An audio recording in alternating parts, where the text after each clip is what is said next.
We've seen you a bit over the past year, and an awful lot has happened in your private life. Yes. And between you, like, you've had a hysterectomy, and then during the summer, your father, who you had quite a complicated relationship with, he passed away. How are you doing? Yeah, I'm doing okay. You're right. I've had a very eventful and a very tough year or so, and sometimes that just happens in life, right? You get, one thing happens and then another thing happens. So yeah, we buried my father 5 weeks ago.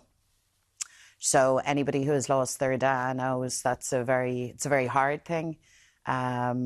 It's a complete game changer. I love my dad, but yeah, we had a complicated relationship. He was a complicated person. My parents had been separated for most of my life. So it's a kind of a strange thing. You lose your father, so you have the grief of that, but it's not a straightforward grief, if that makes sense to you. So yeah, as a family, we're dealing with that. And the great thing is, though, that you come at these things together with your family, with your friends. And it's a great thing about Irish people that you don't ever have these experiences on your own. Yeah. You always have people to lean on. And I've leaned on my people during that. Yeah. Having to deal with that and the relentless nature of politics must be difficult, and having to move on to the next day when I'm sure you are grieving, because your father is such an important member, of growing up, your childhood. You also were on with us last September, I think it was, after having a recent hysterectomy, which must have a huge impact on yourself personally. But unbeknownst to us at the time, your husband, Martin, had become seriously ill.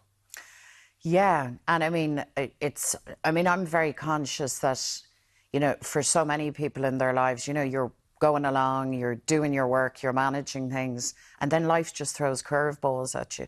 And in my case, several of them happened at one time. And yeah, Martin, I've spoken to you before, spoken publicly about my own hysterectomy, and thank God I had recovered really well from that. And I thought, great, here we go. Yeah. We went on a short family break, and literally, between packing the case to come home and arriving at the airport, Martin got really, really sick. I didn't know what it was, but I knew it was serious, because he's the type of Irish man who, it wouldn't matter what he was doing. Sure, I'm grand, everything's grand, but he wasn't okay. And long story short, we had to get him to an urgence, the closest place, which was in Biarritz. There was actually a lovely woman who came to our assistance in the airport. I never got her name, but she was a nurse. She was an Irish woman, but she was travelling, I think, to London. Yeah. And she came and agreed with me that this was not good.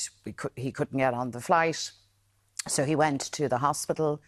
They saved his life. His bowel had burst. So he went through very serious surgery. And in the course of that, they found a tumour, and he got a cancer diagnosis.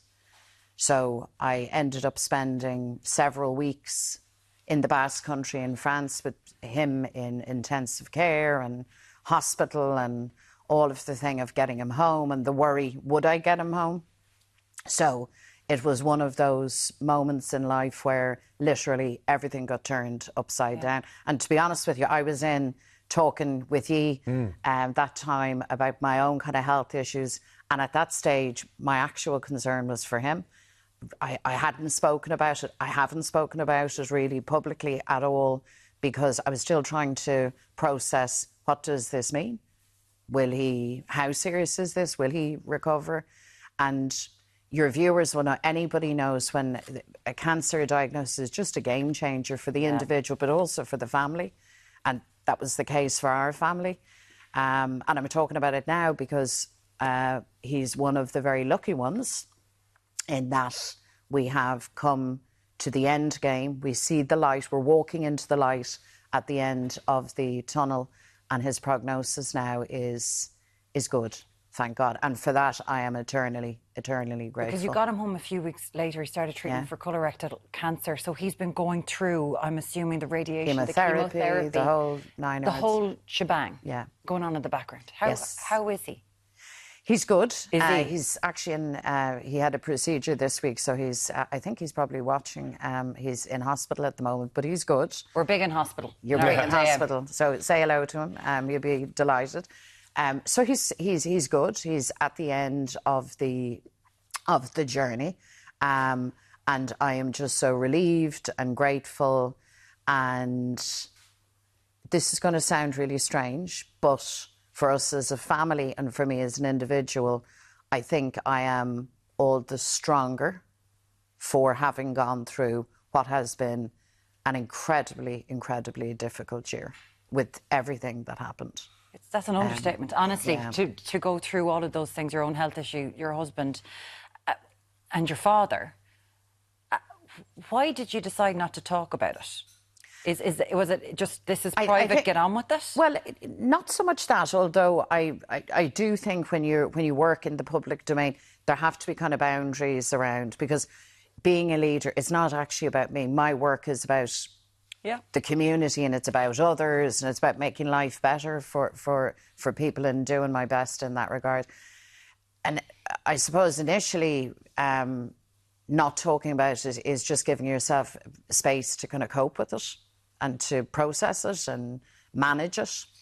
But then I think moments come where it's probably very healthy and helpful to talk about it, because I'm so conscious we are by no means the only family who have come through these experiences. I mean, in the course of my work, I know over the years I have met people, and incredible people, and I have just wondered, with everything that they've coped with, how have they put one foot in front of the other? But then you discover that that's what you do. And I have such a renewed and immense respect now for everybody who cares across our hospital systems, people who care for loved ones and family members in their home, week after week, year after year. That's incredible. And I think as a society, we really need to, in a much more profound way, recognise that and support that. Yeah. So that's, I suppose, the big learn, I suppose, where the personal experience becomes part of your big political agenda. You know? But this is what we hear all the time about those carers, about those nurses who are looking for some more supports and support from government. Yeah. Because they do not feel that they are being supported. But from your point of view, going through, like, do the other members of Sinn Féin know everything that you've been going through? Yeah, I mean, certainly the core team around me, absolutely, and then my wider colleagues, and they've been great, and they've been extremely supportive, and they've known that I have had a lot on. Well, the death threat as well, where someone was arrested over a death threat made against you. That's right. And, I mean, look, 9 times out of 10, 99 times out of 100, abusive things on social media, you have to kind of weather that when 9 times out of 10, but when it gets to the extent that somebody is actually threatening your life, that's a line that's been crossed, and you have to deal with it. So the Gardaí are dealing with that. As a leader, though, given what you've gone through in the last number of months, year, your other team members have known what you've been going through. Can you be at 100%? Given that this is a really important time for your party, Sinn Féin, you were riding high in the polls, and unfortunately this has come at the worst possible time for you. Did you feel stepping aside, maybe giving the reins to somebody else for a period of time to let you deal with what you need to do and let the party cruise on? Or do you think that maybe not being at 100% has impacted the party? No, and I mean, here's the thing, in the midst of dealing with all of that in my life as a human being, you still show up for work. You still have to get things done. And I'm not unique in that. But there's a difference between showing up to work and being at your best. But I would also say this to you, Tommy, right? In my strong view and in my experience, nothing qualifies you better to be an effective, brave, impactful leader than actual experiences yourself and connection with the reality of people's lives. So I would say to you that Not Alone has this, been a real learning experience for me. I think it has equipped me actually better to lead, better to connect, because, sometimes politics is about spin and it's about posturing, and the Dáil will come back and you see all of the scrutiny and the toing in front, and that's part of the democratic process. I'm not knocking that. But you see in the end what politics is about really understanding people's lives and being committed to delivering things, particularly when the chips are down, for people and for families, that make their lives better, that support them. Yeah. And good leaders, strong leaders, effective leaders have had brushes personally, in my opinion, with those experiences. Well,